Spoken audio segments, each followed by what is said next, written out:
شروع اللہ کا نام لے کر جو بڑا مہربان نہایت رحم والا ہے۔ بھلا تم کو ڈھانپ لینے والی یعنی قیامت کا حال معلوم ہوا ہے؟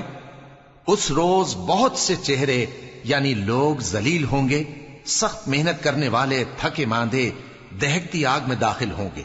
ان کو ایک کھولتے ہوئے چشمے کا پانی پلایا جائے گا، ایک سخت خاردار جھاڑی کے سوا ان کے لیے کوئی کھانا نہیں ہوگا جو نہ مفید غذا بنے اور نہ بھوک میں کچھ کام آئے۔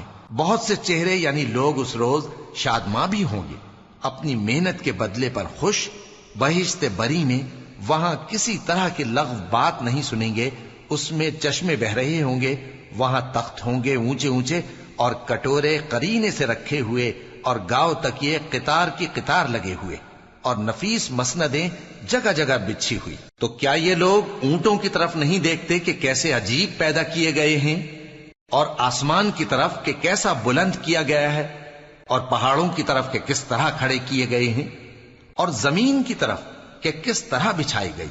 پس اے نبی صلی اللہ علیہ وآلہ وسلم، تم تو نصیحت کرتے رہو کہ تم نصیحت کرنے والے ہی ہو، تم ان پر داروغہ نہیں ہو۔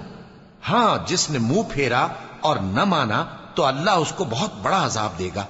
بے شک ان کو ہمارے ہی پاس لوٹ کر آنا ہے، پھر ہمارے ہی ذمے ان سے حساب لینا ہے۔